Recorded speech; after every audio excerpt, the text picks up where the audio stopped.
What's up, NAIA Report Nation? It's your boy Manny here, and welcome to another edition of the Report, the NAIA Women's Basketball Podcast, episode 35. Got our first coaches coaches interview of the week. Got two coaches lined up for this one. I'm gonna keep the other one a surprise. This one, another one that I've been blessed on this Christmas. Got a lot of presents that I wanted when it comes to these coaches interviews. I've got Coach Evan Belk from Sterling. Coach, thank you so much for the time. Thank you so much for being on to kick off Christmas week here at the Hoop Report. There's another one, like I said before. I asked Santa for some coaches interviews. You were on the list, so I'm glad that I clearly have been pretty good this year. That I've been blessed with some great interviews so far. But thank you so much for the time. It really means a lot. No, just happy to be here. Thanks for covering the KCAC and just NAIA women's basketball. It's, as you know, it's incredible talent across the board, and these kiddos are just worthy of getting some shout outs for sure. No, absolutely. We talked a little bit about it before we started recording. I said it before, and I'll keep saying, y'all make my life easy. Y'all make my job real easy. If anything, the only hard part is making sure everybody gets a little bit of the love. Yep. But like we talked about, the KCAC has been really on one this year. Obviously, two teams receiving votes. I think you all have a very good case of possibly being a third team. I do think y'all are doing that, and the resume shows it. Obviously, undefeated, and we'll get into all of that. But we'll start there. You know, you all have clearly started amazing. You know, first 12 games of the season, it's been nonstop. I was a believer before. I've become even more of a believer now, and I'm preaching to anybody that wants to listen. Like, this Sterling team is legit. It checks a lot of boxes. Again, 7-0, tied for number one in the conference with Evangel. You're on a 9-game winning streak. It's over a month old. Like, there's just so much stuff here. And obviously, it'd be easy to ask, you know, did you think you could start like this or anything like that? But why, I think, is the question I want to know. Why did you believe in this team and having a start like this, even half of this, whatever the case is? What about you made you think in the preseason, hey, we have something special brewing here going into the fall? Yeah, you know, it's those kids, and you know, the moment we got rolling, you know, I just asked them to take it one day at a time. That's what our staff asked them to do. Is, you know, not get too focused on, you know, February or March, but, you know, when we got rolling in September, focus on September 16th, and then let the 17th come and let the 18th come. And it's a consistent group. And you know, when you stack days, good things happen, and you're put in situations that that can lead to success. And I think that that's this group as a whole is they're a competitive group, and they love to play for each other and with each other. And you know, it makes it fun coming in every day knowing that we got so many kids that just want to be there and want to get better. And so I'm excited for that. And so yeah, I would say just putting one foot in front of the other every single day, and attacking each day. Obviously, you took over this past summer at that head coaching position. What was your mindset going into this program, taking it over, a program that, you know, has winning, that has winning? It's part of the culture, it's part of the history there. So just talk a little bit about what your mindset was when you wanted to take over the Lady Warriors at Sterling College. Yeah, you know, why wouldn't you want to be at a place that has a lot of tradition and a lot of history, and honestly, just an incredible community? And so the biggest thing coming in was just getting to know these kids. And you know, I was in the process of moving from Missouri, and some of those things, and so it took a second to get into town. But you know, just meeting with those kids, and a lot of them are local, and so they got to come by, and we got to really get to connect with them. But it wasn't about basketball. It was just getting to know them on personal levels, getting to know their families, and get to see what makes them tick, and what's important to them. And we found that out, and found out we had some really great kids in the program. Absolutely, and we're going to touch on a lot of them. We're going to talk on both sides of the ball because I do think you both have created a very elite two-way team. We're going to start on the offensive side because I've gone on record saying it, and I'll continue to say it. Y'all have the best trio in the conference, and obviously I'm talking about McKenna Vogue, Carly Jacobs, and of course a Player of the Year candidate in Miss Kalia Breyer. Those three ladies have had an absolutely amazing year. Like, when we talk about putting the ball in the basket, those are three of the best, arguably, in the country. I'd go as far as saying that. You know, for Carly and for McKenna, averaging 16 apiece. For Kylie, she's averaging just over 20 at 20.8. Very efficient shooting as well.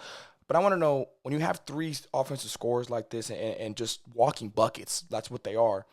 It's very easy to kind of be a little bit choppy at times, and that's normal. It takes time to get to gel with everything. But that hasn't been the case here. You're talking about these three ladies averaging 70% of the offense. Why have they been able to play off each other so well? What is it about each other? What is it about the system? What is it that allows them to just complement each other on such a great just level that sometimes it takes years to get to what they're doing in just the first year? It's again, it's the kids and the work that they put in every single day, and rightfully so. Callie, Kenna, and Carly get a lot of love, and they need to, and but I know they'd be the first ones to say that it's each other and it's their teammates that do the dirty work, and I know we're going to talk about Bailey in just a little bit and some of those things, but a big piece of what we do is so we do it together and we do it for each other. And so it's a group that I think is figuring out what each other's strengths are and finding out what motivates each other. And so I think it just blends into they just want to do what it takes, and they try to do their best to put themselves and their teammates in the right positions. And so yeah. I, I do want to ask, from your perspective, was there a point during that preseason and during those practices, and especially at that time of the year where it's just practices, where you looked at your staff, or you thought to yourself like, we have a real just opportunity in front of us from an offensive standpoint because of these three ladies? Like, was there a play? Was there a moment? Was there a practice? Whatever it is, was there something that made you kind of look back and think we're about to be special when it comes to putting the ball in the basket with the best of them? Yeah. I don't think there was a particular moment on the court. I think it was the work that the kids were putting in during the summer. I mean, we get here and the kids are in the gym every single day. They're putting in the work that that every college athlete says they do, but they were doing it. And um I mean, it was, Callie, Carly, and Kenna getting into the gym, doing their lifting and but then going in and shooting 100 if not 1,000 shots, and just doing what they're supposed to be doing. And I think it was just the demeanor. And so right then and there, it's not it's not okay, we're going to be elite offense. It's all right, we got kids that are bought in and bought into doing the right things and doing it the right way. And and so but I would also say it's down to every single kid in our program. You look at other kids that maybe they don't have the shot, you know, we see on film what they can do, but we see it every single day, and we see how competitive they are and what they're able to do. And so, I know that we make each other better. Our team makes each other better, and I see it every day. No, absolutely. And one of those kids you talked about a moment ago, Bailey Young, I think she's been one of the best, or one of the most impactful, especially on that defense side of the ball. She's kind of taken that role of the enforcer for the defense. You look at her numbers, she's just responsible for cleaning the glass, obviously leading the team at 10.6 rebounds per game. She's grabbed over 10 boards 7 times this year. She's had that 4 out of the last 5 games. I mean, she just happens to be in that stretch, she's happened to be at the right place at the right time, averaging 11.8 rebounds in those last 5 games. How does she always seem to be in the right place when it comes to that side of the ball? And just what do you feel her impact has felt deeper than just those rebounds and just those stats? What about her out there on the defense side of the ball has kind of left fingerprints all the way through this team so far? Yeah, we believe in not coaching energy and effort. That's something you just give and give freely to your teammates. Not even to me, but just to your teammates. If we're trying to accomplish something, then you should be wanting to do it for the people that you're playing with. And I think if you ask anyone, Bailey leads that charge, and she does it every single day. It's not something that she turns on in games. It's something that she does every single day in practice. I mean, she's probably averaging a double double every single practice. Just with the amount of energy and effort that she gives. Um, she just wants it, and again, like it's just a kid that just wants to do great things, and will find great ways to get it done. I love the fact that she just goes after it on the offensive glass and the defensive glass. She's made it her role and her job, and I know her teammates love it for her, and I do too. No, absolutely. People might not realize, like, rebounding is a skill. It's a very much a skill. Yes. It's very much something that takes time and practice. That why or what has she kind of done on that side? Obviously you don't necessarily go to the gym to practice rebounds, but Right. where have you seen that extra practice, that extra attention to detail to us has allowed her to kind of read those shots, have allowed her to know her teammates' tendencies on, sometimes they miss certain spots. Just where have you seen that extra work and that's allowed her to be one of the best rebounders in the conference? Yeah, no. I think it's her attention to detail with her own teammates. I think it's attention in the film room when we're doing our scouts. She's just locked in, and she's locked in on the small things. And we let our kids talk a lot in film sessions, and we want them to talk, and especially when we're watching ourselves and whatnot. And she's the first one to kind of notice tendencies or whatnot, and um and I think that just comes from, I like what you said, rebounding is a skill, and that skill, I think 90% of it is effort, and that is a skill, and I'll praise her and give her shout out, and I haven't done this yet in film, but we've noticed how many times she attacks the glass and doesn't get the rebound. And it just shows her tendency is to go grab it and go get it. And so, I think that speaks to her level of just her demeanor and her effort towards grabbing those grabbing rebounds. And it's something that our team notices. It's something that our teammates notice, and I know other people work harder when she's in the game because of it. No, absolutely. We talked about the defensive side, obviously one of the best defenses in the conference. Talked about the offense, one of the best, arguably, in the country. I'm sure you got one. I know it's like asking you to pick a favorite kid. I know it's asking like, is there one that you're a little more proud of, whether it's the high level of offense, the great effort on defense? Is there one that you've kind of a little more proud of from the ladies on this side? Not saying that the other side isn't great, not saying the Yeah. other side you don't enjoy watching it, but just something about that side is just, I really like watching my team do this every single night. Yeah. On the offensive end, I'm not. This isn't a cop out. This is really what I believe.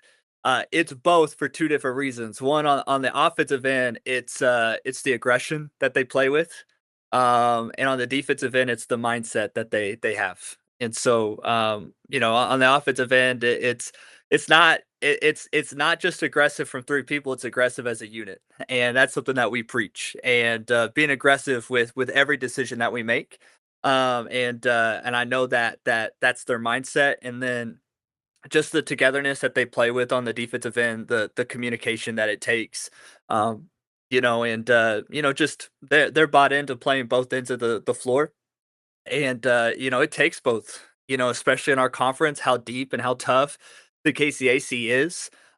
You just can't be a team that just focuses on one end, and we know that. And that's something that they've bought into, and something that they focus on every single day that we're in the gym. I'm actually glad you said that because that was going to be my next question. What do you see from a standpoint of how each end is affecting the other end? Obviously, as coaches, we talk about a lot. Don't let your makes affect your defense, or don't let the defense affect your offense, stuff like that on the negative side. But what about positively? Where have you noticed in the positive ways that your team's defense has sparked some offense, or the offense has sparked some defense, whatever the case is on any given night? Yeah, analytically, I mean, when you get turnovers analytically, your percentages go up regardless of how those turnovers happen. So of course you want to create turnovers and get to those spaces and do what you need to do. But I believe that defense travels, and that defense can win you some games that maybe you shouldn't have won, or vice versa, or whatever it might be. And so I would say that yeah, I do think we're a system that in a group that feeds off both ends, that the offense can feed off the defense, and vice versa. And I've seen both this year from the group.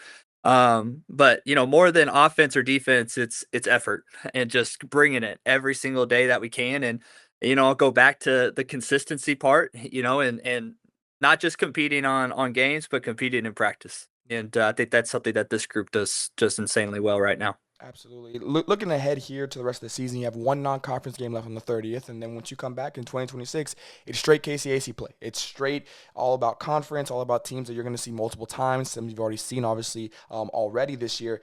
you have one of the two targets on your back, obviously tied for that number one spot. So teams are going to give you their best punch. And perfect example, coming off of a great win, we talked about it off the air before we started recording against Ottawa, and a team that at the time we know how good they are. We know they're going to be a playoff team when it's all said and done. But at the time, struggling a little bit on a little bit of a losing streak, they came in ready to go and ready to give you their best punch. And that's going to be like that every single night, all the way through. So talk a little bit about that feeling of the attention. Talk a little bit about how you've helped the ladies stay focused, the mental fatigue that does come along with that, where some teams may be for lack of a better word, blessed to be able to have some off nights. Not in the case for you guys, obviously. So just talk a little bit about that attention and how it's been your staff has helped the ladies kind of deal with that so far this year. Yeah, the biggest thing is there is just no off night in the KCAC. I believe that every single team in our conference is not only well coached, but incredible players. I mean, every single one of their home courts is a tough home court, and every team that comes in, you're gonna get your best shot, and that's what it takes. And so the biggest thing, and it's been our kind of phrase is focus on what you can change today. Focus on who you can be today and how good you can be today. Get 1% better. Focus on the little habits that it takes. Big gains come from small things that you do every single day, and just making sure that we're doing it at an elite level. If we're trying to be a great team, you gotta do those things at an excellent level. And so that's we're not going to focus on January 1st if we're still in December, and we're definitely not going to focus on February and March. And so we just focus one day at a time. We focus on the very next practice and what we need to do. And and I know that's what those kids believe too, and because they've shown it every single day. And so, yeah, I would say that's what it is. There's no off night. There's incredible coaches, incredible staffs, incredible players, and just do what you can do today and put yourself in great situations and let the chips fall where they need to go. Absolutely. Zooming out and now talking a little bit about the conference, I dubbed it the Conference of New in the preseason when we were doing our preview, just because almost half of the coaches obviously were new, you being one of them. And now when we look at it at about the midway point of conference playing of the season, right around Christmas time, for two of the new coaches to be at the top of the conference kind of shows just how new we're really talking here. What have you seen in your first year in the KCAC and as a coach in terms of the competition, the play style? Just what is if someone asked you to describe your time in the KCAC so far, how would that sentence go? What would those words you would use in that description? High level. I mean, every single coach has their own system that they know how to run at an elite level, and their kids know how to run that system. Every single game, every single one of our scouts has been so vastly different. And I think one of the strong points of our league is you run up against one team and they're in the top 10 and get into the foul line, and then the next time they're in the top 10 of 3-point attempts or whatever it might be. I mean, every single game is so different. There's not a cookie cutter. They all play their own way and their own style. And just every team is so prepared, and it just shows the level of the coaches, not just the new ones, and we do have a lot of new ones, but there are some straight up legends, whether it comes to Sean or Dean, and those things that've been around the block, and they've seen everything 4 or 5 times, and they know what they're doing, and they know what they're doing at a high level, and they get their kids ready. And so, like I said, like you go back to not having an off night. It's because it's such a great and fun conference, and it's fun to be a part of something like that you get to go and compete against what the best of the state of Kansas has to offer. And I think that's what the KCAC has. It's just some really tough notch top coaches. Absolutely. Did you have a welcome to the KCAC moment? Did somebody reach out to you and just say, "Hey, welcome to the conference"? Whatever. How we all have those stories about the welcome to college. Well, what was your welcome to the KCAC moment that you're gonna look back on it at the end of the season, even or in a couple years? Where like at that point, I knew this. I mean, I'm here, and it's gonna be a long and fun ride. Well, I don't know if this is exactly what you mean, but it was just a cool moment. I played for Dean Jaderson when he was on the men's side here at Sterling. He was the men's coach here, and I played for him for 2 years when I was here. And it was a very surreal moment when he called and reached out and congratulated me, because that was a very full circle moment, I guess you could say. And I see Dean as a mentor, and he's done a lot for me. And so I would say that that's definitely the full circle moment, and something that I'll remember for a lifetime. No, absolutely, and that was going to be obviously my next question. You did go to Sterling in 2012, and while you didn't graduate from Sterling, you are back here now and coaching on the women's side. Just talk a little bit about that full circle moment, that journey that kind of brought you back here to the place where you started being in college to now the place that you started your head coach college career. Yeah. I'll say that Sterling is just an incredible place. And it's a credible community, not only just the college, but the city itself, the community that surrounds it, adores Sterling College, and for good reasons. And so when I had the opportunity to come back, it was a unique situation to bring my family into something that was so important to me. Not only did I meet some of my best friends here, but my mentors, and just being around a place that had such an impact on me at such a young age. I believe in the college. I believe in its mission. I believe in what it believes, and that makes it really easy to come out here and know that I'm looking at these kids and saying, "Hey, I know it's impactful because it impacted me, and so I know it's going to impact you, and it's going to impact you in some big ways." And so, it's a true honor and a blessing to come be a part of it. No, I completely, I can feel that when you're talking and explaining about it. A little bit about your college career. Obviously, this isn't your first stint being a college coach. When, you were an assistant coach before this, I believe over at Cody, and then now taking that, step to the side and being in that first chair. Why did you feel it was time? Why did you feel it was time? Why did you look in the mirror and say, I'm ready to run a program and run a program that winning is the expectation and winning is the standard every single year? Yeah. I absolutely loved my time at Cody, and not only the girls and the mentors that I had there, and Dr. Mitz and others there. I just felt like it was an opportunity for my family, and an opportunity to be a part of a community that again was so impactful to me. And as I'm a dad, and you start thinking about your son, and what type of role model are you going to be for him, and whatnot. But also just, yeah, surrounding yourself with great people. And it was just an opportunity that was exciting. And I know that it was a very tough decision, but at the same time, it's been an honor and a blessing. Speaking about legacy and understanding that the impact that we have, especially at Sterling, we got to talk about Sterling's past, and we've mentioned it a few times there. But someone who knows little bit about it is obviously Callie Breyer. She when it comes to Sterling legacy, it's kind of hard not to mention it when you talk about it. In my research for this interview, I obviously found a great article on the school athletic page under women's basketball, just detailing about her and her grandfather, Lonnie Cruz. I hope I said that right. Who was plainly a winner. The man was a winner, and that's what he was. Just a few of his accolades: 12 Coach of the Years, 12 regular season titles, 16 national tournament appearances, including a Final Four berth. And obviously, you're not here to speak on Callie's behalf, but I will ask you from the coaching side of things. Seeing her every day in practice, seeing her in the games, playing on a court that I believe, judging from the picture, is named after her grandfather. Where have Yeah. you seen that passion? Yeah, obviously it being her last year, her senior year at least. Where have you seen that passion kind of flourish the most? Obviously, it's easy to say the court, but have you kind of seen it kind of infiltrate and used in other ways, with their teammates and things off the court? Where have you seen that aspect of it to where she wants to uphold the legacy that she came into, but as well as that she's leaving when as her time is coming to an end there at Sterling? Yeah.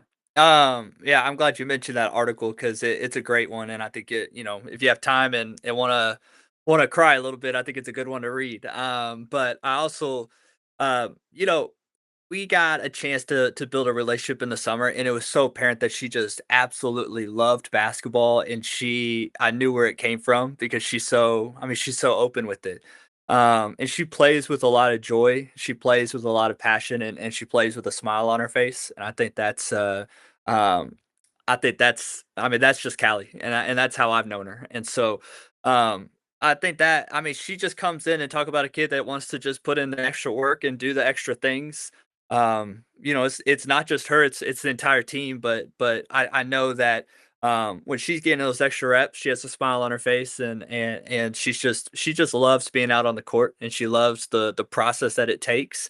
And you talk about her grandfather. Her grandfather's the all-time winningest coach in Kansas history, and like you said, I'll let the accolades speak for themselves, but he was an incredible human as well. And I think that's the thing that her grandfather would be most proud of her is Callie's a wonderful human and a great person off the court as well. No, absolutely. It's been a pleasure watching her on the court, and I can only imagine how it's been off the court. I second what Coach said. It's a great read. I really encourage everybody to go if you have some time, even if you can't read it all in one sitting, break it up, whatever the case is. It'll get you in your Yep. feels. It'll get you in your feels for Yep. It for will. sure. Going back now to that first year of coaching, and you make the decision now to head over to Sterling. You're now in that first chair.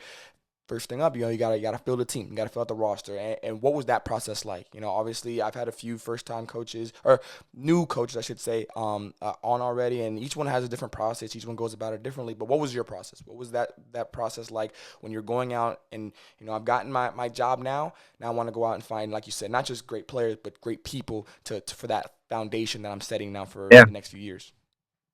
Yeah. The first thing was getting to know the kids that are here and asking them just about, what do they love about Sterling? What makes it, I had my own experience at Sterling, but again, that's kind of, 13 years ago now or whatever. And so I wanted to get to know them. Why did they choose Sterling? What made Sterling stand out? What about this team? Why is it such a sisterhood, such a strong sisterhood? And it's one that stretches generations. We have uh Gracie, her mom played here, and then her grandmother played here, and so you get some of these family ties that's so cool and whatnot. And so I took about a month to month and a half just getting to know them and their stories and their family stories and going around Sterling and getting to know why do they love this program so much and what makes it so special. Because I want to bring up people that honor that and honor that tradition and don't look at this as just any other program. This is a program that a lot of people love and adore, and we want people that want that, and we want people that want to be a part of something special and create memories that will last a lifetime. That's something that we want to do, and so it was very apparent. And so that helped me in how I wanted to and what type of kids I wanted to bring in, and it's shaped our recruiting efforts and whatnot. And we have an incredible staff here, and Tim, BK, and Pete do an incredible job. And the conversations that we're able to have is yeah, what are they doing on the court, but who are they off the court, and who are they going to be in this community, and are they going to treat this the right way? And if the answer is right, then let's be a part of a family and let's do it because we all believe that this is bigger than basketball. That we all put our faith up and say that that's where it belongs, and basketball has its place and our faith is everything. And so I think it leads and it builds on each other as far as just finding the right people that get excited about that. And if you're excited about that, then Sterling's a great place, and we try to do our best to find those kids that want to be a part of that. Absolutely. I can just feel that if someone asked me now after this interview, you know, what is Sterling? I've never been on campus, would love to be on it one day.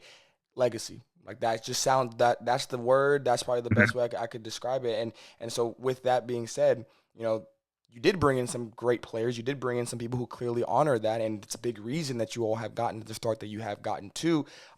Short season so far. You got plenty of basketball left in front of you. Some of our people would say the most important basketball left in front of you.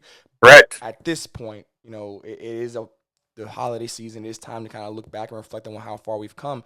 How far do you feel you've come? What is there a moment, these past few games or these past first half of the season really that you're really like that was a moment that we turned the corner, or this is a moment that I think is going to define our season in a few months when we look back on it. Has there been a moment yet? Has there been a couple moments like that? Just kind of break down this first half of the season to best of your knowledge of how you felt as we were wrapping it up here and getting ready for the new year. Um, I'm gonna be honest, I haven't felt that because I know that we have so much to work on and so much to get better at.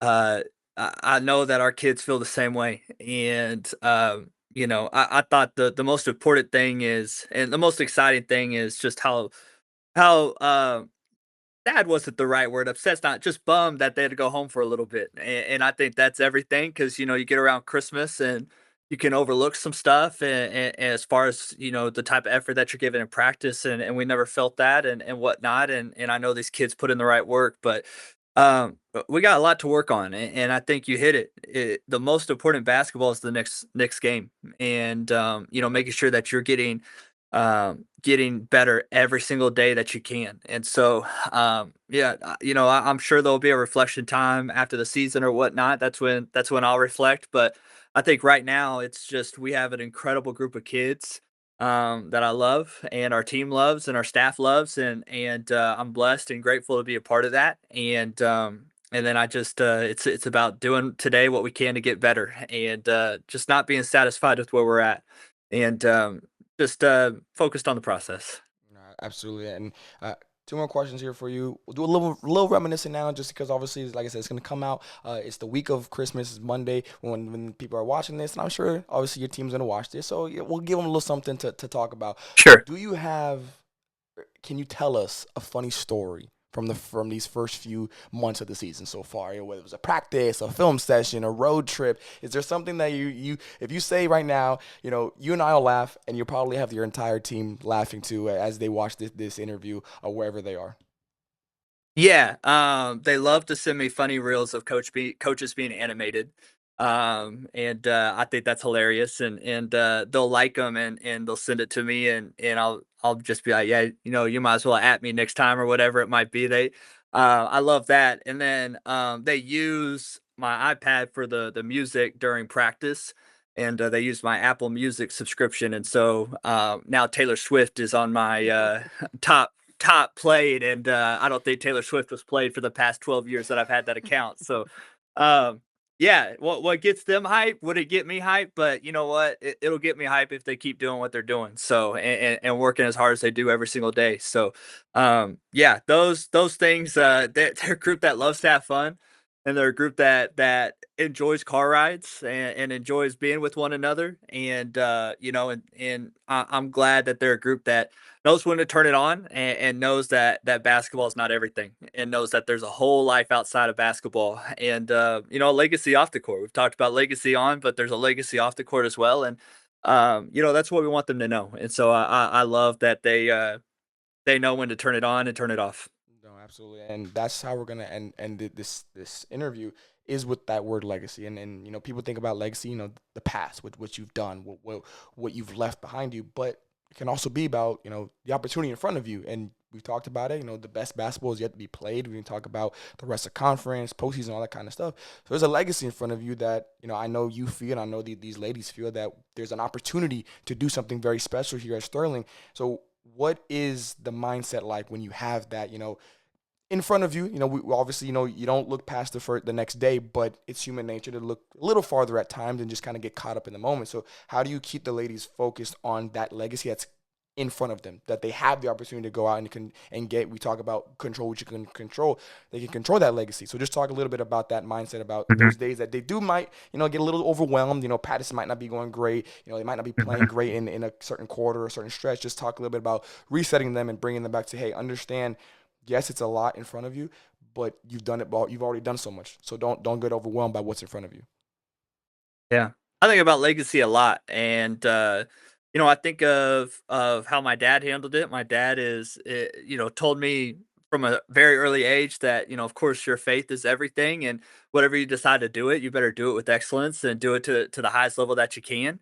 And now that I have a son of my own, I think about that a lot. And whatever he decides to do with his life, I'm going to tell him the same thing: is your faith comes first, and Lord willing, if you put in the right work and the excellence that's needed, you're going to do what you want to do. And I pray that that's the legacy that we're leaving and that our staff is showing and that these seniors are showing the freshmen and vice versa is that your legacy is so much more than what you're doing on the court. It could be a part of it. It should be something that we're striving for. But I can't wait to look at each one of these seniors and then the juniors when they're seniors and vice versa, and they tell me what they want to do with their lives. Is Lord willing, if the Lord wills it, it's going to happen, and and I'm going to be right behind you, and I'm going to be helping you pursue those things with excellence. And I we have a saying within our program that if it's worth doing, it's worth doing with excellence and doing it to the best of your ability, whatever that might be. And that's what we want to instill in our kids, and that's what we want to instill in our with our staff is just do it the right way, and let God handle the rest of it.